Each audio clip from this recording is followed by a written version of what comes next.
ഈ സാധനം കൊത്തും ഇല്ലേ ഞങ്ങൾ കൊത്തിക്കും. ഉസ്മാനെ ഇന്ന് നമ്മൾ ഉണ്ടാക്കാൻ പോണ എന്താ ബോംബെ ചോട്ട ചിക്കൻ കേദർ. ഇതിന്റെ റെസിപ്പി ഉണ്ടല്ല, ഇത് എവിടുന്ന് പഠിച്ചിറങ്ങി.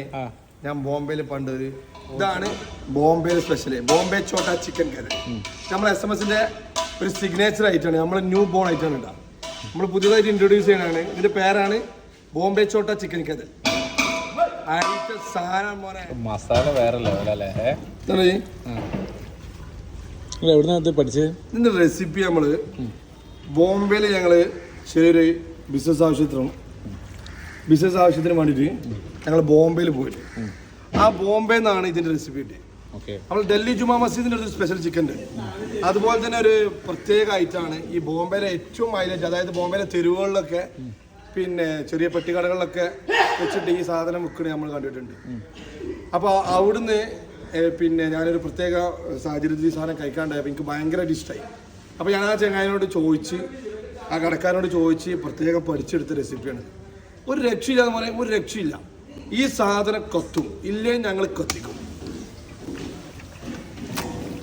ഈ ബോംബെ ചോട്ട ചിക്കൻ കേദറിന്റെ ഏറ്റവും വലിയ പ്രധാന ഒരു സംഭവം എന്താ പറയുക, ഇതിന്റെ രുചി ഏറ്റവും കൂടുതൽ കിട്ടണമെന്നുണ്ടെങ്കിൽ മസാല ഇങ്ങനെ നമ്മൾ ഈ സ്മൂത്ത് ആയിട്ടുള്ള ഈ മീറ്റിനെ നമ്മൾ നല്ലോണം മസാജ് ചെയ്ത് എന്ത് ചെയ്യണം, മസാല ഇതിലേക്ക് പിടിക്കുന്ന രൂപത്തിൽ നല്ല എല്ലാ മസാലയും എല്ലാ ഭാഗത്തും എത്തിച്ചേരുന്ന രൂപത്തിൽ നമ്മൾ റെസ്റ്റ് ചെയ്യാൻ പറ്റും.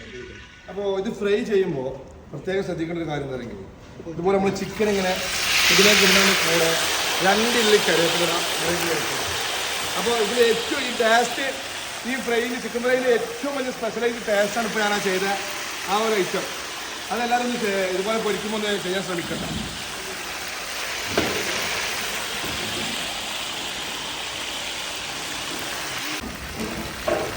നല്ല മൊരിഞ്ഞ് അങ്ങനെ ഓവർ ഫ്ലെയിം ഇടാതെ നല്ല സ്ലോ ഫ്ലെയിമിൽ മൊരിഞ്ഞ് വരണം.